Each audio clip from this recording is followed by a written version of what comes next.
বলছি না, বড় পিপির বিয়ে হওয়ার কথা ছিল, কিন্তু মেজ পিপির বিয়ে হয়েছে। বড় পিপির বরের সাথেই মেজ পিপির বিয়ে হয়েছে। তা আবার হয় নাকি? তুই কিচ্ছু জানিস না। আমার পিপির বিয়ে হয়েছে আর আমি জানি না? একজনের বরের সাথে কি অন্য কারো বিয়ে হয় নাকি? তুই কি বোকা রে? আমি বোকা মানে? দাঁড়া, মাকে ডাকছি, তুই মাকেই জিজ্ঞাসা কর। মা, ও মা, মা।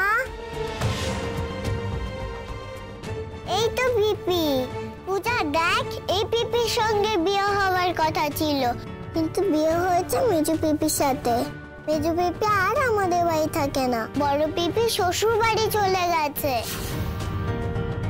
সত্যি কি না বলে দাও তো পিপি ওকে। চোরকি, এসব কি হচ্ছে? পড়াশোনা না করে তুমি এখন ফোনে কথা বলছো?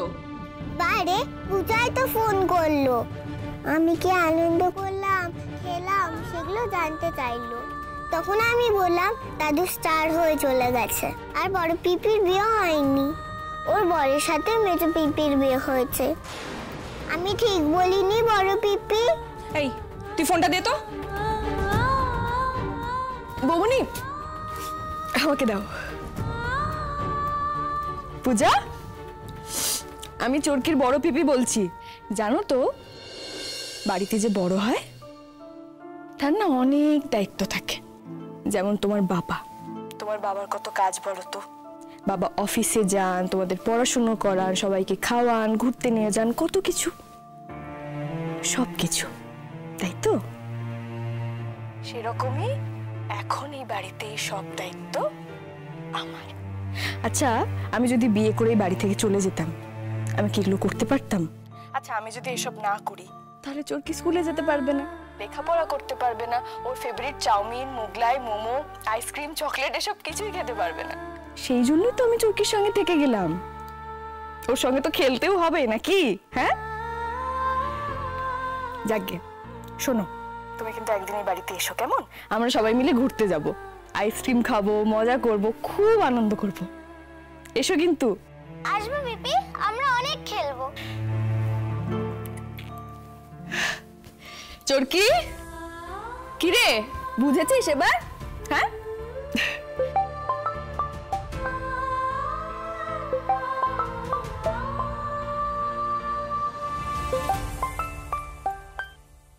হ্যালো, কেন? আমি এখনই? আচ্ছা আচ্ছা, এক মিনিট। মা, ও মা, খিদে পেয়েছে, নুডলস খাবো। এখন তো নুডলস নেই বাবা, ভাত হয়ে এসেছে, তুমি একেবারে খেয়ে নাও। হ্যাঁ, ঠিক আছে। লক্ষ্মী, একবার সূর্যের ঘরে এসো তো। আসছি মা। তুমি রান্নাটা সেরে নাও, আমি একটু আসছি।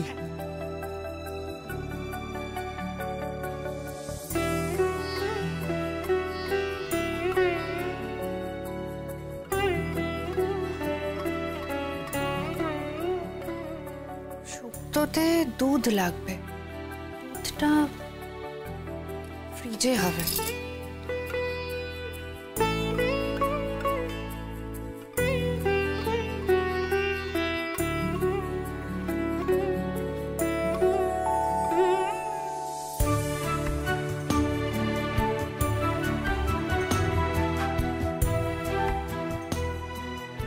ডাল করেছি। আচ্ছা, ডালে চিংড়ি মাছ দিয়ে যদি ডাল চিংড়ির ভর্তা করি, খুব ভালো হবে, একটা অন্যরকম পদও হবে।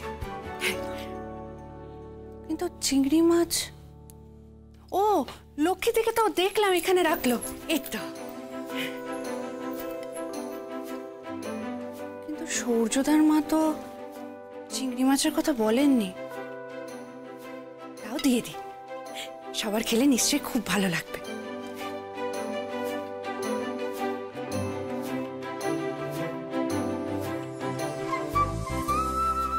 নতুন বউ, ও নতুন বউ, তোমার এদিকে হলো?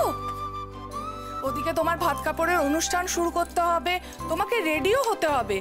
এসো এসো, আর শোনো, তোমার সব জিনিসপত্র না সূর্যের ঘরে রেখে দেওয়া হয়েছে, ঠিক আছে? এসো। আমি আসছি, আমার হয়ে গেছে রান্না।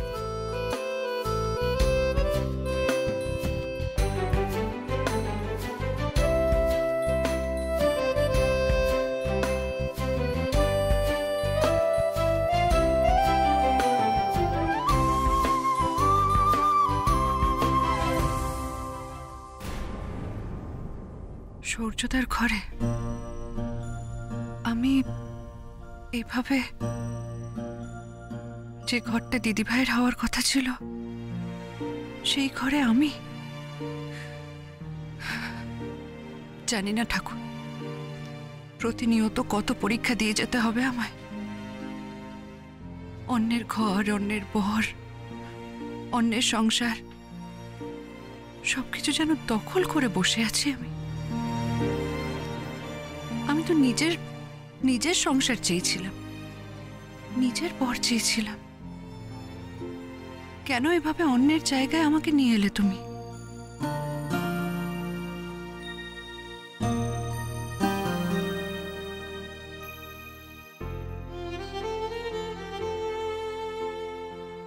রাই, আমি আপ্রাণ চেষ্টা করেও তোমাকে ভুলতে পারবো না। আমি তোমাকে ছাড়া বাঁচতে পারবো না রাই। চেষ্টা করলে মানুষ কি না পারে সূর্য, তুমিও পারবে। না, পারবো না। দেখো, চেষ্টা করলে সেটা আমার কাছে অভিনয় হবে, আর তোমাকে ছাড়া বাঁচার অভিনয়টাও আমি করতে পারবো না। আচ্ছা, তুমি আমাকে একটা সত্যি কথা বলো, তুমি পারবে? হ্যাঁ, পারবো। দেখো রাই, সত্যি কথা না বললে কিন্তু খুব খারাপ হবে। কি হলো বলো, তুমি পারবে? রাই, চুপ করে থেকো না, বলো তুমি পারবে। তুমি পারবে রাই। দিদিভাই এখানে? ও কখন এলো? এলে তো নিশ্চয়ই জানাতো আমায়। নাকি দিদিভাই আর সূর্যদা ফোনে কথা বলছে? এখন এসব কথার মানে কি? দিদিভাই এসব কথা কেন বলছে? তবে কি দিদিভাই বুঝতে পেরেছে ঝোঁকের মাথায় সে ভুল সিদ্ধান্ত নিয়েছে? কি করব আমি এখন? কেন যে সেদিন দিদিভাইয়ের কথায় রাজি হয়েছিলাম আমি? কেন হলাম? নীলু, তুমি তৈরি হয়ে তাড়াতাড়ি এসো, হাত কাপড়ের অনুষ্ঠান শুরু করতে হবে। আচ্ছা, ঠিক আছে, ঠিক আছে। আমিও পারবো না তোমায় ছেড়ে থাকতে। হয়েছে? ব্যাস, দেখো কি সুন্দর তুমি আসল কথাটা বলে দিলে। তাই আমি জীবনে একজনেরই দায়িত্ব নিয়েছি, আমি আর কারোর দায়িত্ব নিতে পারবো না। আমার এখান থেকে চলে যাওয়া উচিত। আমি থাকবো না এখানে। আমি দিদিভাই আর সূর্যদার মাঝে কিছুতেই থাকবো না। চলে যাবো আমি। কিন্তু যাবো কোথায়? বাড়ি চলে যাব? সবাই কি বলবে?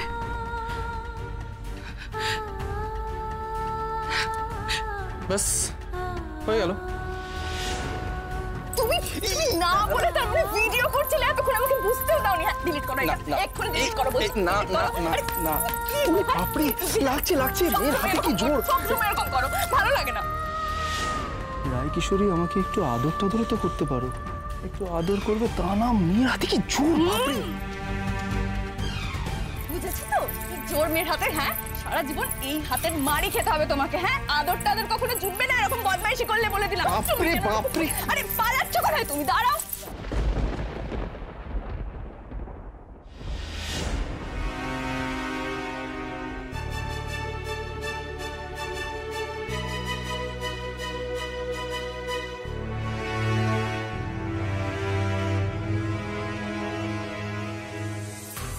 আসলে আমি একটা ফাইল খুঁজছিলাম, এই ভিডিওটা হঠাৎ করেই অন হয়ে যায়। তুমি কিছু বলবে? চেঞ্জ করতে এসেছিলাম, হাত কাপড়ের অনুষ্ঠান শুরু হবে। Yes, sure.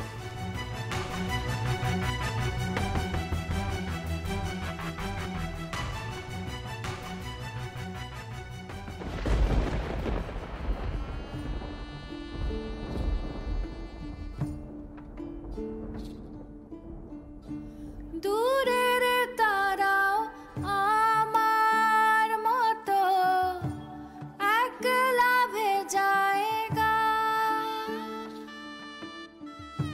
স্মৃতির মুঠো আলগা হলে, স্মৃতির মুঠো আলগা হলে, স্মৃতির কবিয়াল আমায় ফেরে জাগাবে কার।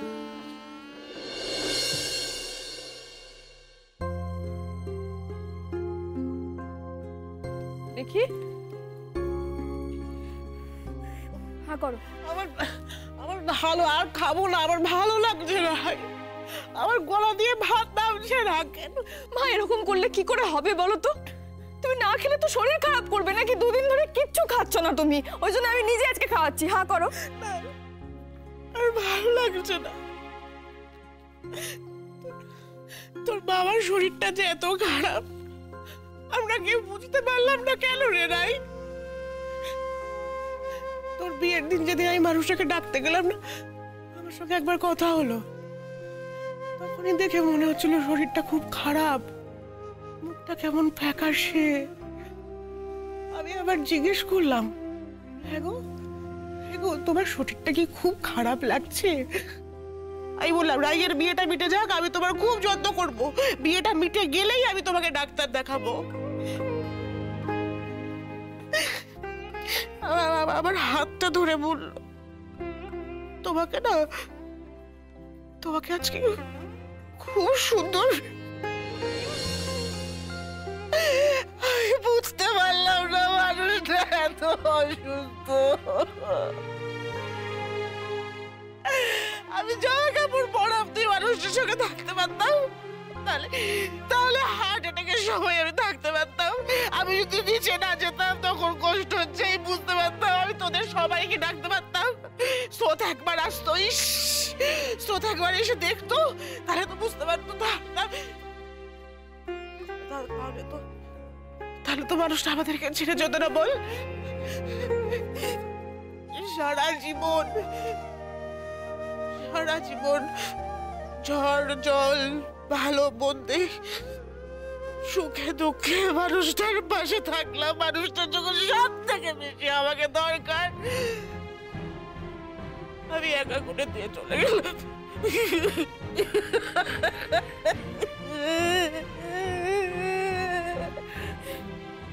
আচ্ছা তুমি এই কথাটা কতবার বললে বলো তো কাল থেকে? বাবা তোর ফিরে আসবে না মা, আসবে না। এখন এটাকে নিয়তি বলে মেনে নেওয়া ছাড়া আমাদের কাছে কি আর কোনো উপায় আছে? নেই তো, আর কোনো উপায় নেই আমাদের কাছে, আর কোনো উপায় নেই। আচ্ছা আচ্ছা মা, তুমি বলো, আমরা যদি এরকম কষ্ট পাই, কান্নাকাটি করি, তাহলে বাবা কি ভালো থাকবে বলো তো? হ্যাঁ, বাবার কষ্ট হবে না? তুমি এরকম কান্নাকাটি করলে কি করে হবে মা? কি করে হবে? আর মা, ও মা, তোমার যদি কিছু হয়ে যায়, তোমার কিছু হয়ে গেলে আমাদের কি হবে? তুমি ছাড়া তো এখন কেউ নেই আমাদের মা, অনাথ হয়ে যাবো আমরা। আমি আর আঘাত সহ্য করতে পারছি না, আমার আর আঘাত সহ্য করার ক্ষমতা নেই।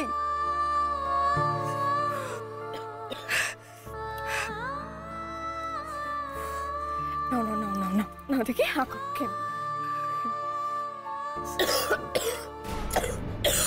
মা, দেখেছো বারবার তোমাকে বলছি না খেতে খেতে না কাটতে। স্রোত স্রোত জল দে না, জল দে না। বারণ করছিলাম তোমাকে, দেখেছো তো? এই জন্যই বারণ করছিলাম। বলছি কেঁদো না, কেঁদো না, দে না কাটে। মা জল খাও।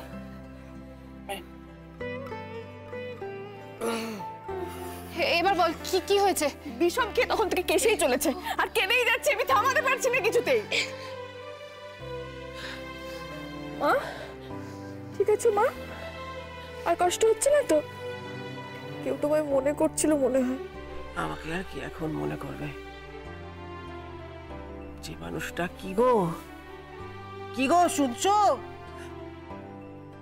বলে সবসময় ডাকতো, সে তো নেই। ও মা, মা এইসব কথা কেন বলছো মা? আর তুমি খেতে খেতে কাঁদছিলে কেন? তুমি না বলো খেতে খেতে চোখের জল ফেলা ভালো না? আমার মনের মধ্যে দিয়ে এখন কত কিছু যাচ্ছে, তোরা কি বুঝবি? তোর বাবা চলে যেতে আমার কিচ্ছু ভালো লাগতো না। তার মধ্যে এই সংসারটা কি করে চলবে? আমি আছি তো মা, আমি আছি তো। এত চিন্তা কেন করছো তুমি? তুমি জানো মা, খানিক আগে বাবার অফিস থেকে ফোন এসেছিল। আমার সব ডকুমেন্ট নিয়ে আমাকে দেখা করতে বলেছে, আজকেই বলছিল যেতে। আমি তো বললাম আজ যাওয়া সম্ভব নয়, দেখি অফিস থেকে কি বলে। নীলুর বউ ভাতটা মিটে যাক, তারপর দেখি কি হয়। তুমি চিন্তা করো না মা, একটা না একটা ব্যবস্থা তো হবে। নিজের টুকু কাতরে দিলে দিল কারা। সূর্য, এই ধর ধর এগুলো। এই ভাতের থালা হাতে নিয়ে নীলুকে বল যে সারা জীবনের ভাত কাপড়ের দায়িত্ব নিলাম।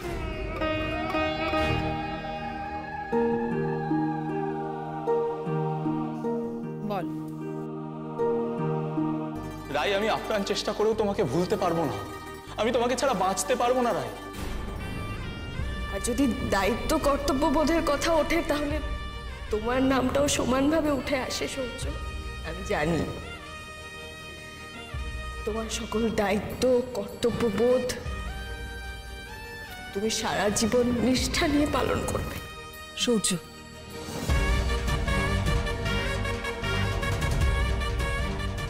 বলো দাদুভাই বলো, নতুন বৌমা তোমার দিকে তাকিয়ে যে অপেক্ষা করে রয়েছে।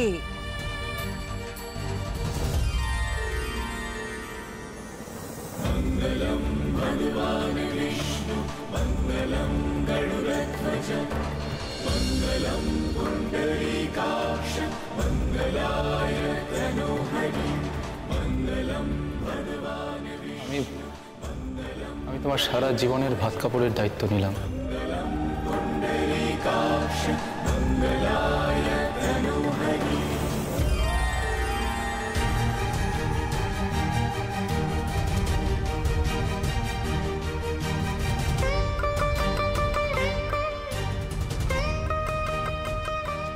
দায়িত্ব তো নিলে সূর্যদা, কিন্তু মনে কখনো জায়গা দিতে পারবে? আমি কি কোনোদিনও স্বামীর ভালোবাসা, যত্ন এসব পাবো? সারা জীবনটা কি শুধু তোমার দায়িত্ব আর কর্তব্যের ঘেরাটোপেই আটকে থাকবো?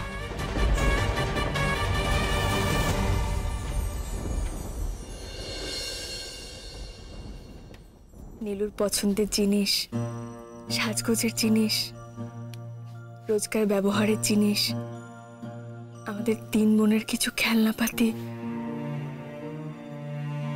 আর এই ছবিটা আজ ওর জন্য নিয়ে যাব।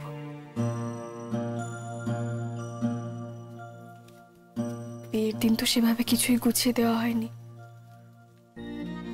সে পরিস্থিতি ছিল না। আজ নিয়ে যাব, খুব খুশি হবে নীলু। আমার বোনটাকে আজ একটু মন ভরে দেখব।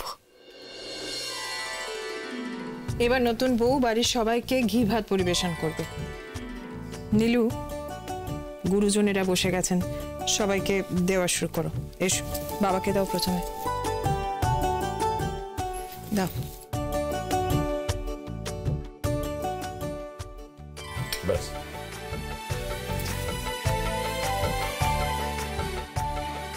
অবিনাশ, বড় সুলক্ষণা কিন্তু নতুন বৌমা, কি সুন্দর পরিবেশন করছে। আরে শুধু সুন্দর পরিবেশন কেন, কি দুর্দান্ত রান্নাও করেছে, কি সুন্দর গন্ধ বেরিয়েছে দেখো। আমরা কিন্তু ভাবিনি যে নতুন বউ এত কিছু রান্না করবে।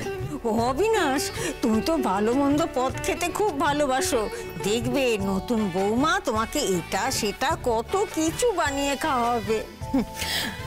আপনারা সবাই খাওয়া শুরু করুন। বলছিলাম কি মাসিমা, ভবিষ্যতে কি হবে সেটা তো আপনারা সবাই জানতে পারবেন, এখন এসব আলোচনা না করাই ভালো।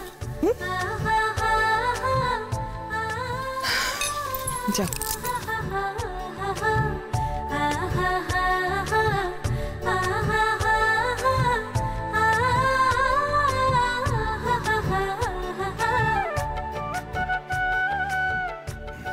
বলছি মা, তুমি যতই কথা ঘোরাও না কেন, কিন্তু এখন থেকে কি আমাদের এই মেয়ের হাতে রান্না রোজ খেতে হবে?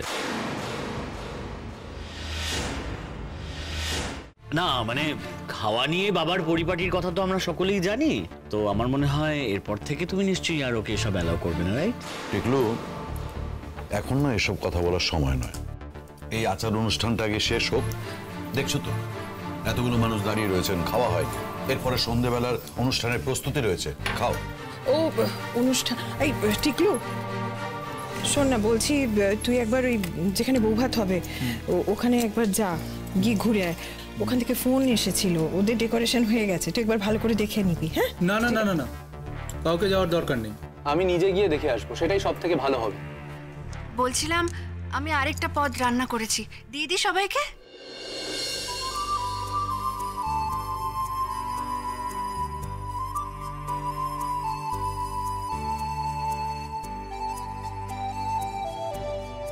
দিদি ভাইয়ের কাছে শুনেছিলাম সূর্যদা চিংড়ি মাছের যে কোনো পদ খেতে খুব ভালোবাসে, নিশ্চয়ই ডাল চিংড়ির ভর্তাও ভালো লাগবে।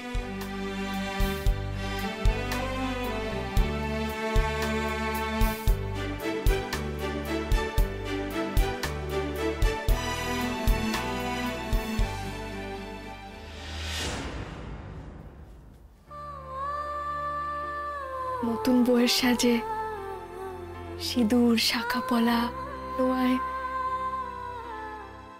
আমার বোনটাকে সবচেয়ে সুন্দরী লাগবে।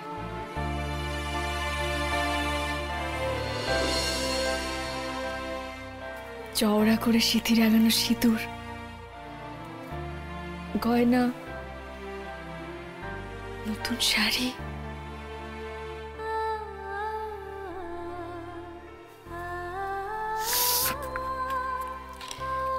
বিয়ের গন্ধে নববিবাহিতা মেয়েদের এমনি অন্যরকম সুন্দর লাগে।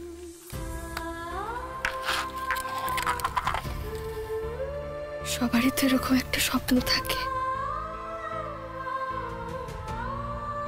কিন্তু সবার যে সে স্বপ্ন সত্যি হয় না।